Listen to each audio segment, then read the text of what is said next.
Hello, my family. We are back again and had some strange experiences today. I've been practicing all day on a subject that I thought the Lord wanted me to talk about. And all the way up until just a few minutes ago, and God dropped something else on my heart. And I'm sure this is what He wants me to talk about. We're going to be talking about why so many marriages fail. And unfortunately, many of them come out of church, come from Christian folk.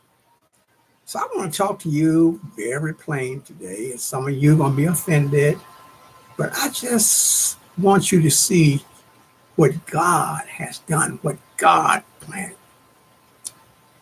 Marriage, there's nothing in the Bible that as that's more important than marriage. We know about salvation, we know all this, but God, when God made man, God could have just spoken, bam, and the world would have been full of people, but He didn't do that. When God created Adam and Eve, He created Adam first, and then He put Adam to sleep. And when Adam went to sleep, He operated on Adam. He took out one of Adam's ribs and wrapped flesh around it. And the flesh was called Eve. Okay, Adam and Eve was husband and wife. They had to be a husband and wife because there was nothing else they could be. There was nobody there to perform a wedding except God, and that's what He did. And He wanted Adam and Eve to be fruitful and multiply. Now, just like God, all the animals in the world and the stars and the moon and the sun and the heavens and all of these things was created by God. God created them. But God could have created the whole world at the same time because He was just that powerful. But He chose a man and a woman. Now, I've talked about this before, and hopefully some of you that's listening now wasn't there before when we taught it, but it is very, very important. The whole world, everything is made up of married people or human beings. Okay? Everything. Our government, married people. Our factory workers, for the most part, married people. I mean, just everything is just made up of marriage people. And that's the way God intended for it to be. But now here is my question. And some of you are saying, amen. Go ahead, preacher. Amen. Amen. But no, I don't want you to, I want you to know that what I'm saying is what God wanted. God told Adam and Eve to be fruitful and multiply. What was He saying, you guys? What does that mean? Now, He created both of them, a male and a female. He gave a man testicles and penis. Now, this is what God did. Don't get mad with me. This is what God did. And He created a woman with a womb and a vagina and breast. All of this was to replenish the whole world. Okay, God made man, and God wanted man and woman to come together. The first commandment in the Bible, God told Adam and Eve, be fruitful and multiply. Oh, saints of God, people, listen to what God is saying. That's what God did. Me and my wife had a great conversation last night about this.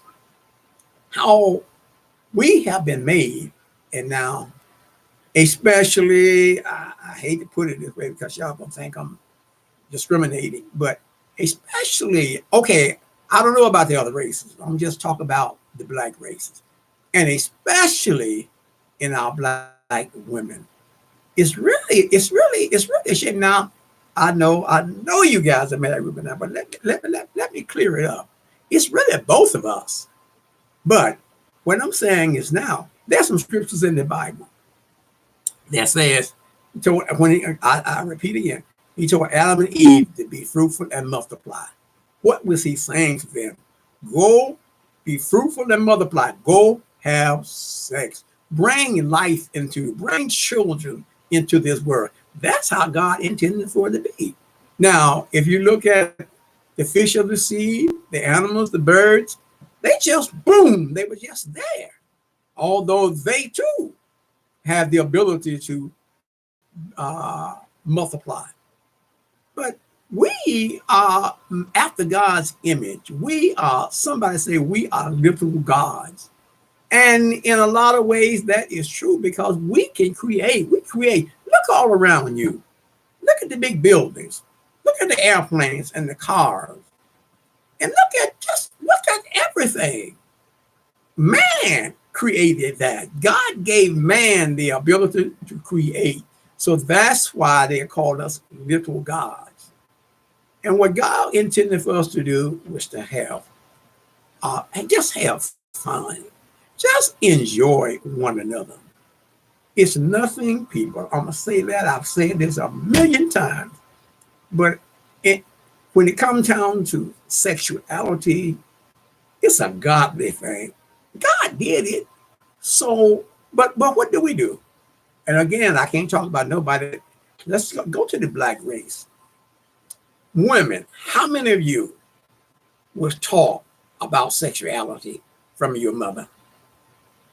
And yet, the Bible says older women teach the younger women how to be good wives, how to be chaste at home. How can you do that? How many? How many of you? And most, especially if you was from the South, everything was taboo. It was just dirty. It was ugly. And I was thinking, I said, when I say I'm gonna talk plain tonight, okay? So don't turn me out. Just listen to me. And my wife she was the ninth child of 10 children. She was the ninth. She had 4 older sisters above her. She had a mother. And she was telling me, when we got married, she was telling me, she said, you know what, Wade? I went through 3 months. I had started my menstrual cycle, and I was 9 years old, and I didn't have a clue what was going on. I didn't have a clue what was happening to me. All I know is I started bleeding. And so the third time she did it, somehow her mother picked up and said, girl, she went to her mom. That's what she did. She said, Mama, I keep hurting myself. So her mother said, hurting yourself? How? This is pitiful, you guys. This is pitiful. This is a mother talking to her daughter. Hurting yourself? How? She said, I just keep bleeding. And her mother said, bleeding from where? And of course she said, down there. That's the only way, down there.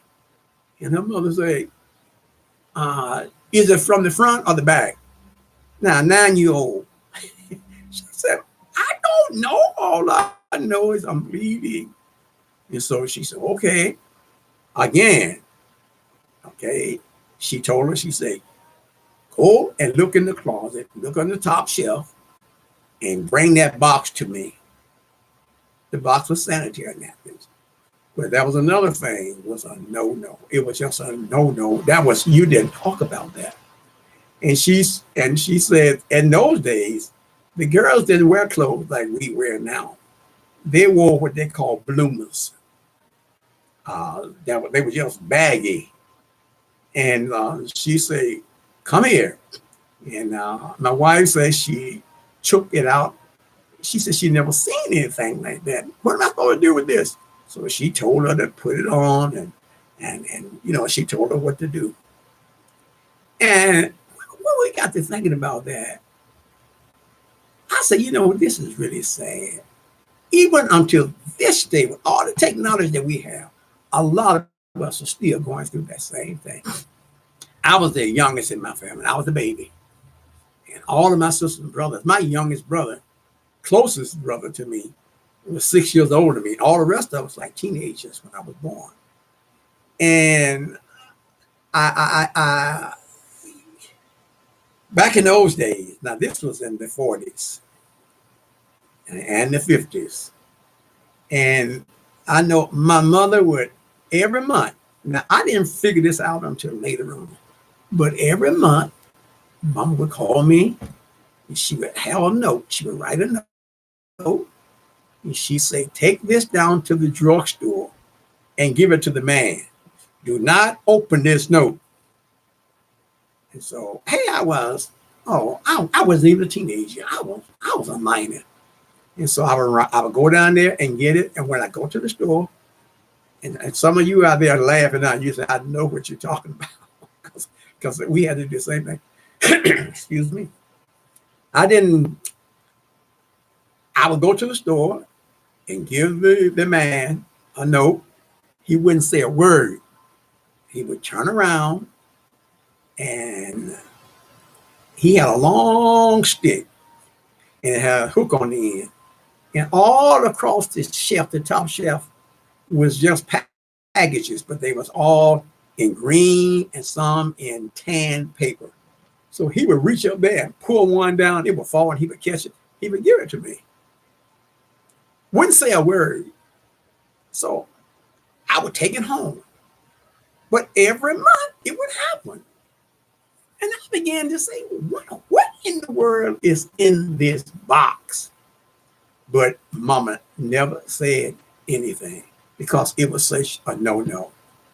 And like I said before, the Bible, we should have been taught. Our parents should have told us, girls, your mother, and that's what the Bible says. Older women teach the younger women how to be good wives.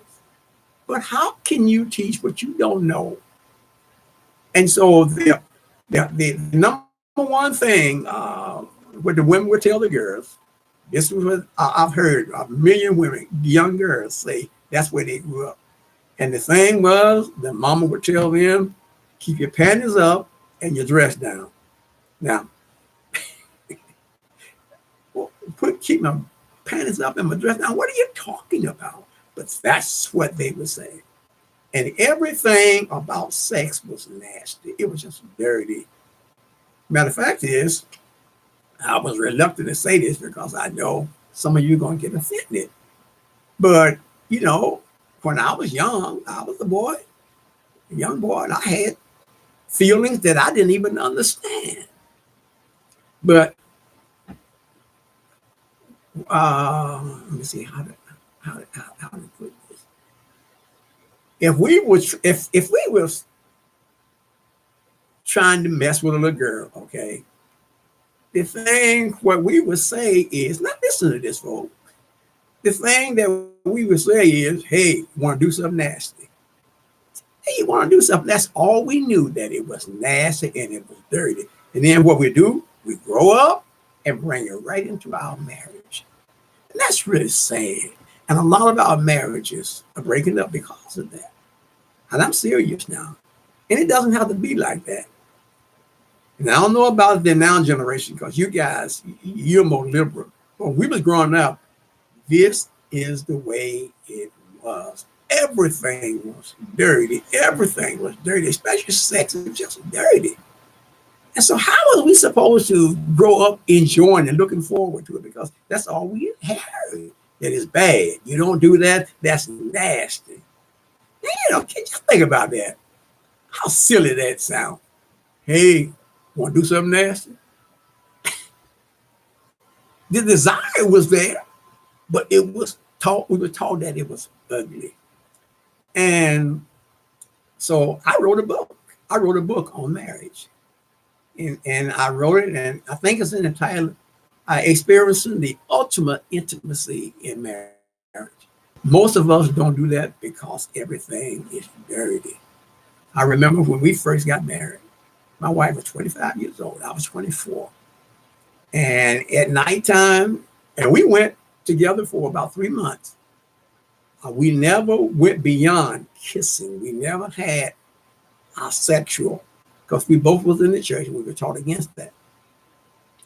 But what happened? We got married, and I remember the very first night we got married. Uh, my wife undressed herself, and I'm telling you, she was a perfectionist at this. She would take her nightgown. She would have on all her clothes. She would take her nightgown and she would drape it right over her shoulders. It would be laying on the shoulders. And then she would reach under the nightgown and pull her bra straps down. And every time she would pull something down, when she would take her bra off, it was covered because the gown would just fall right down, the old sleeping gown. And through the whole, and she could take all of her clothes off and never show a piece of meat. And so she did that one time, she did it 2 times, she did it 3 times. And that third time, I was getting frustrated. That third time she did it, I let her get undressed. And then I was laying in the bed. She was getting undressed, standing up. I told her, honey, she's yes. I said, put your clothes back on. And she said, wait, I just got ready for bed. I said, no, no, no, no, no, no. I said, you are married now. Put your clothes back on and undress like you got a husband. She looked at me and she said, am I supposed to do that? 25 years old. You know, that's really a shame, isn't it? Am I supposed to? I said, yes, I'm your husband. She said, yeah, but wait, me and my mama and my younger sister, we all slept in the same room. We all stayed in the same room together. So we had to do this. I said, but you ain't in the room with your mama and your sister now. You in the room with your husband. And you know what? It's just even hard to talk about. That's sad. That is really sad. Here's what are you supposed to do now? Some of you women out there now, especially those of you in the church, you still can't talk about it. It's just ugly. You cannot talk about it. So what you're supposed to do, here, women, this is what you're supposed to do. When that little girl is a little girl before anything has happened, you're supposed to talk to her and tell her what's going to happen. You're supposed to explain to her, honey, those little bumps in your chest, once you get a certain age, they're going to start to develop. They're going to start to swell and they're going to get big. They're going to look like a balloon. Okay? And tell them that that's what's going to happen. Don't let them do like what my wife had to do. He had to go all this time not knowing anything with 4 grown sisters. With everything was no, no, no, no. Just nasty. And that shouldn't be. That just should not be. God is not pleased with that, with married folk. Now, I am not talking about you folks out there in the street doing what you ain't got no business doing. I'm talking about married folk now. And we need to know, and tell her what's going to happen. And tell her at a certain age, honey, you're going to have what we call a menstrual cycle. You're gonna pass blood. Let her know that. And just everything else. And just tell her, when she get grown, and when she get older, she's gonna develop a womb and her body's gonna be prepared for children. Now, what is wrong with that? Isn't that what God did? God the one that did it. Oh God, please help us. And so, and even so, all that non-teaching, we bring it right into marriage. We bring it right into marriage, and everything is just dirty. You don't do this and you don't do that. And yet the Bible talks about a woman's breast, talking to her husband now. And he said, it's in I think it's Proverbs. Solomon, one of the wisest men that was the wisest man that ever lived. And he talks about let her breast satisfy thee at all, talking to the husband. Listen to what he's saying. Let her breast satisfy thee at all times. So the breast is not there just for the baby. It's for the big baby. And it's okay. And then in Hebrews, he say marriage is honorable. Oh, this is heavy. This is heavy. Marriage is honorable. Honorable. God's told you, marriage is honorable in all. And the marriage bed is undefiled. So what was he saying? Listen, folks, when you get married, don't let your parents mess you up.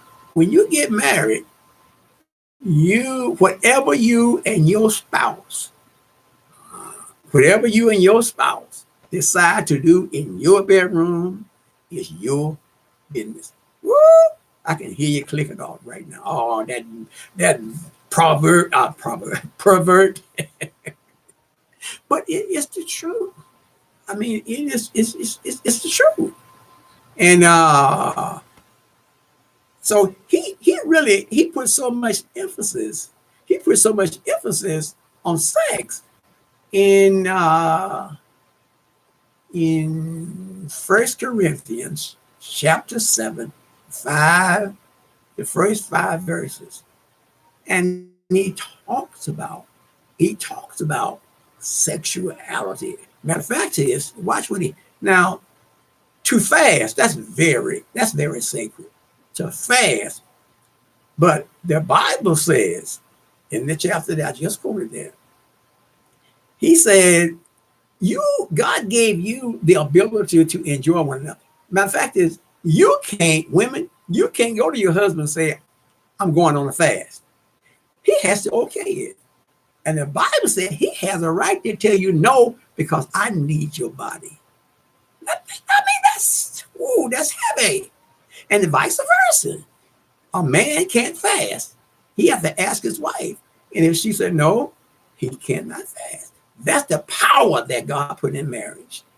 Now, we say fasting, that is really, really heavy. And it is. But then we have the ability to tell our mates, no, you can't fast because I need you. How do we miss that? So married people, I want you to, I want to help you. I want to help you. Now, first of all, let me go back a minute. I should have said this in the beginning. And you listen to me talk, and you probably, they had a beautiful marriage. And we did. We've been married 54 years. And we've had a lovely marriage, but we've had conflicts too. Because my wife was just really, she was just green. She didn't know anything. And that just really, really, at 25 years old, she didn't know the thing that she should have known. Oh, boy. So I just want to tell you 2 ways to avoid marital problems. And there are 3 things, I believe, that's the number 1 cause of marriage problem. That's lack of communication, money, and sex. Usually it's going to be one or all 3 of those that's going to cause most trouble in marriage. And it's because we have not been taught. And so that's what I want to just show you tonight. I want to give you, I hope I can remember them. I don't have no paper in front of me. So if I forget, just look over it. But the number 1 causes of marital problem is lack of communication. We do not communicate. Woman, man, we are totally different. So we have to learn how to communicate. And one of the things that we had a class at church, and it was about marriage. It was about, how to communicate. How do you communicate? And what you do is we have to get to the point where we ask the other one, what did you hear me say? Let me break it down a little bit better than that. Okay, and me and my wife, we do that right now. I'm telling you, folks, it might sound silly to you, but it works. Sometimes I can tell my wife, Something real simple. And boy, and when she come back with it, it ain't even nowhere close to what I said. And vice versa. Same thing with her. She can say something real simple, but in my mind, that man's mind, I don't understand her mind, okay? And you don't either. You don't either. But then how do you work it out? All right, I'm gonna give you the formula. How you work it out. Okay, in the class, it was about 18 married couples. And the thing was, it was called the sender and the receiver. Okay. What one would do, whoever would start first, and they would say something to their husband. If the woman started first, she would give her husband, she would say something to her husband, and then she would stop. And then he had to repeat back to her verbatim, word for word of what she just said. So it was really cute. We had a couple in our church. She was a nurse. And she said, and the instructor said, who will go first? She said, I go first.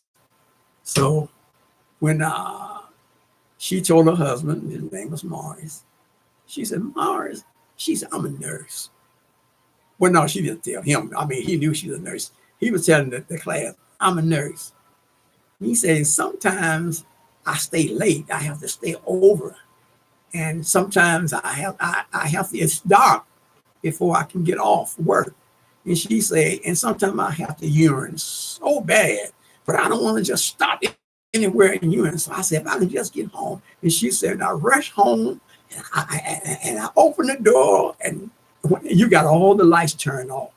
And then she said, I worked my way to the bathroom and sit down and you left the seat up. And I sat down on that cold commode. She said, that makes me mad. Okay.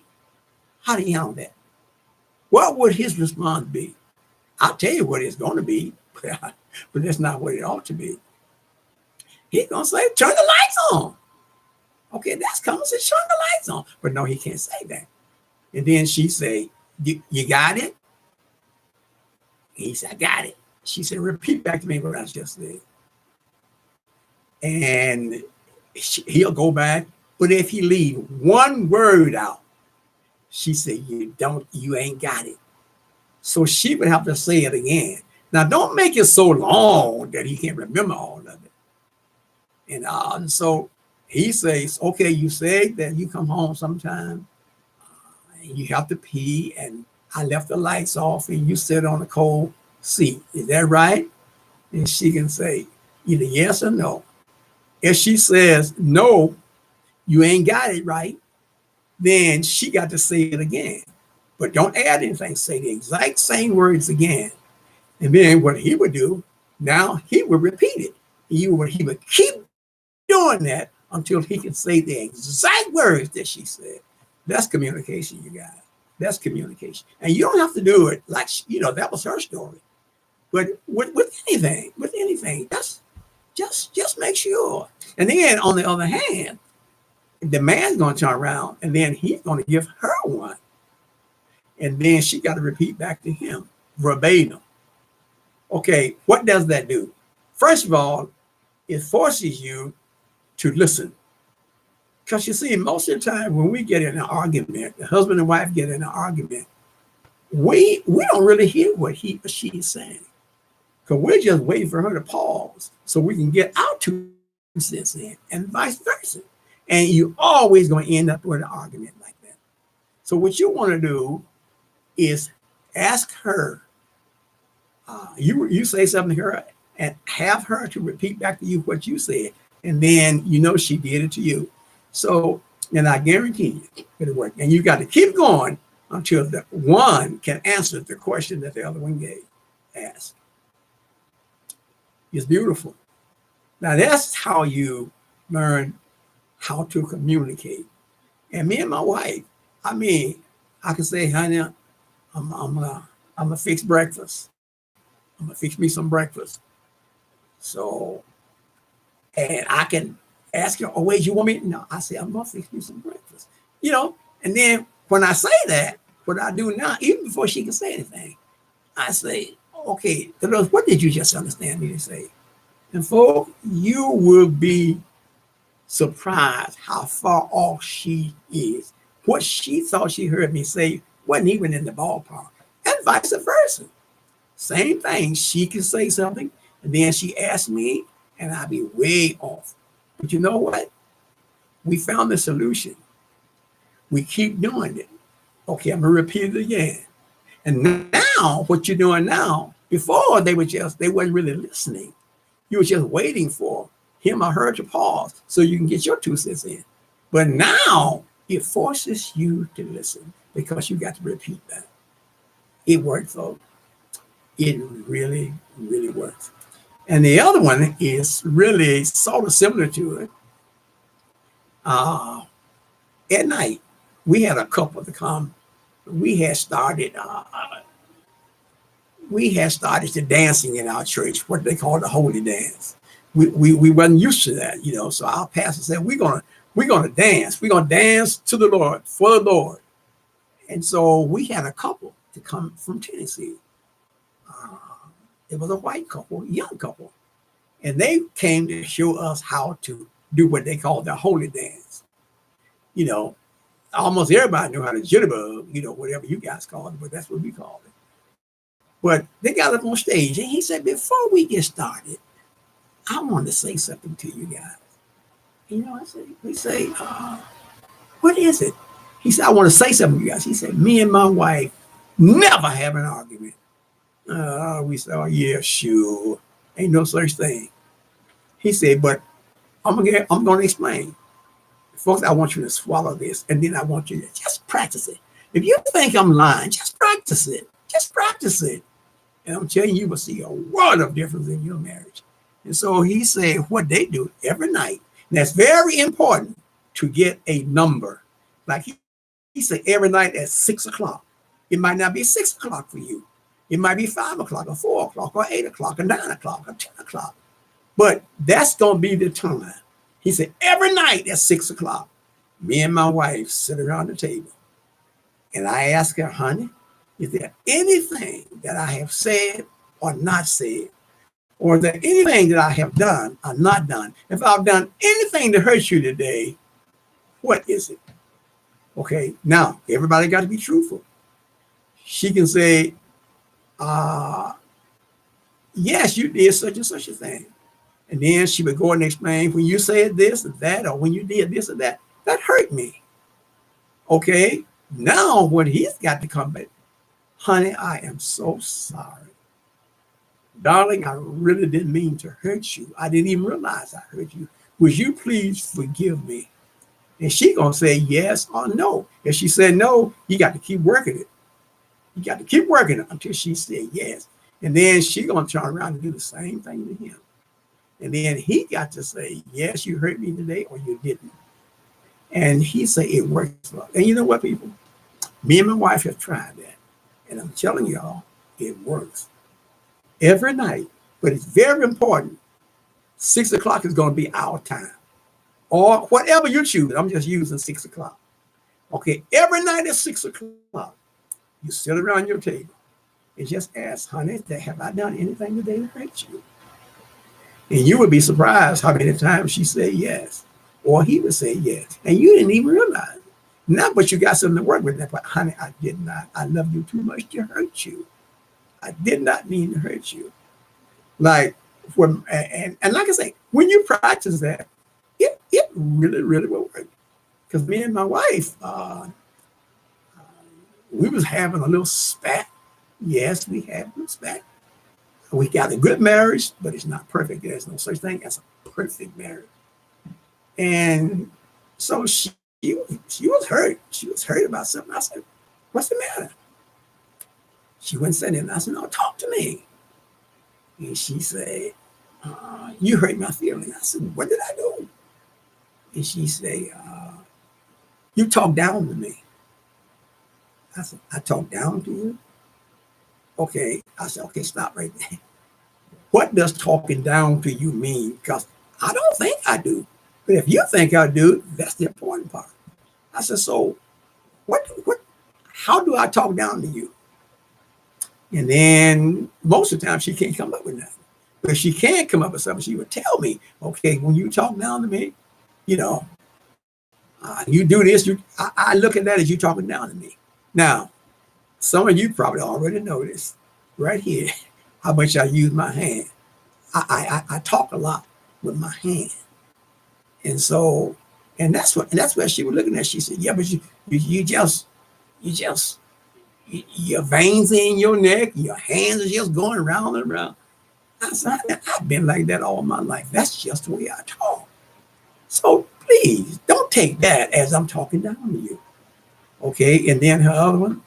Now, most of you women can agree with this. You can say, hey, man, I can't do nothing right.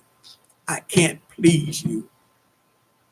And again, I'm saying, okay, I'm not trying to be funny. Okay, talk to me. Explain to me, why do you think you can't do nothing right? She said, because just about every time I do something, I don't do it right. She said, you make me nervous.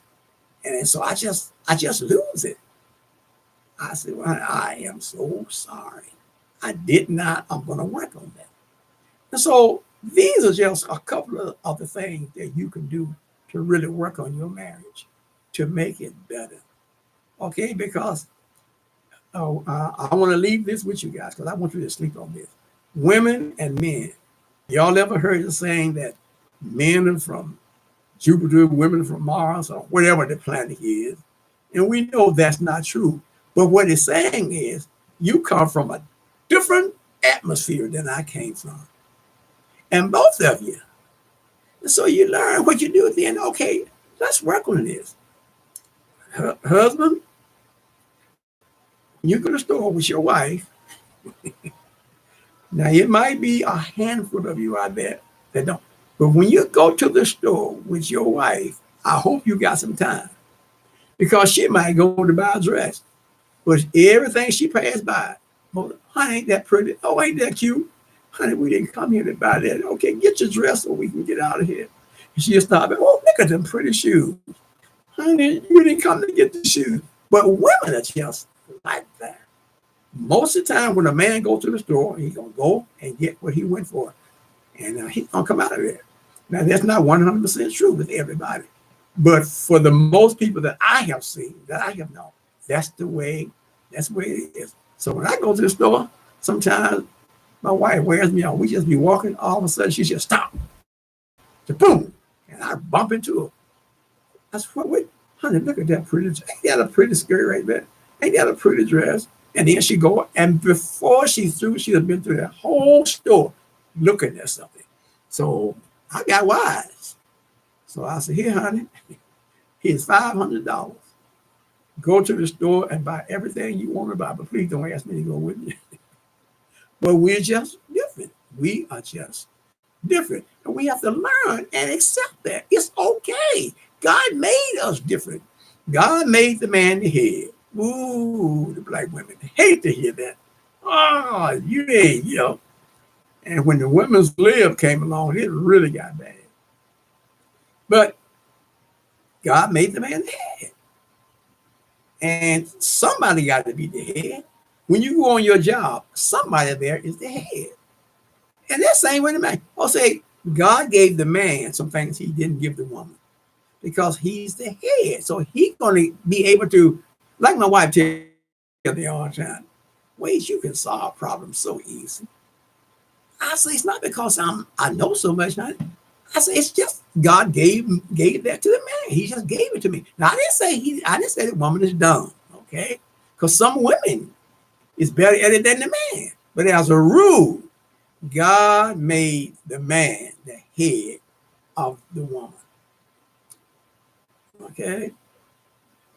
Okay, good folks. I know I lost a lot of y'all way back there, but the few that's still here, I hope you got something out of it. Because marriage is the best institution that God created. Everything comes out of marriage. Your government, marriage. Your teacher, marriage. Your job, marriage. Your factory, marriage. Whatever you do, everything comes out of marriage. It's married folks. And we only get here, we only come into this world because of sexuality. And some of us came here illegitimate. But God, that was God's way to replenish the earth. So please teach your children. Teach your children. Churches have classes. Teach them married folks how they ought to behave themselves, how they ought to come together. I've seen way too many churches where the man come in the church with his arm, he's sitting with his arms all around the wife, and they've been fussing all the way to church. So it can be a beautiful thing. So, but you're going to have to make it beautiful. And you can do that. Get rid of the bullheadedness and just say, listen, baby, let's sit down and talk. Me and my wife now, every night, when we get through a Bible study, we talk. Now, sometimes she don't like what we talk about. But then sometimes she come and she say, Wade, thank you so much. That talk did me so much, so well tonight. It did me so much good. And so learn to communicate. People learn to communicate. And husbands, stop trying to be the wife. Wives, stop trying to be the husband. And one last thing, I know I've already said that, but one last thing I want to say. Men can't see. And some of you women are jumping up shouting right now. Oh, who told him that? Who taught him that? You are so right, brother. I'm telling you, men can't see. I ain't kidding about that. Men cannot see. What do you mean they can't see? They got eye. No. But I can look in the refrigerator for something. And y'all ain't gonna believe this. So what I do, I look at every item. At least I think I do. And I look and I do it 2 or 3 times. I hate to ask my wife for it because I know what she's gonna do. She's gonna come down. And I declare, she'll come down and say, there it is right that way. I feel like a fool. How come I didn't see that? Right in front of you. But men, that's just the way we are. We are fixers. We're like, okay, I can fix that. Okay, I'm going to fix that. I'll fix that thing. That's what God gave a man. He's the fixer. But we have to learn how to work together. My wife, she loves to work. Wait, can I help you? And I always tell her no. Well, I tell her no for 2 reasons. She get tired a lot quicker than I do, so I don't want her to get tired. But then on the other hand, I know she's going to be telling me to do it one way. I'm going to be trying to do it another way. So I tell her, Johnny, just let me do my thing. I'm going to let you do your thing, okay? All right. Now you've been to school, and I'm giving every one of you that's still with me and hey, God bless you, and talk to you later. Have a good one. Night, night.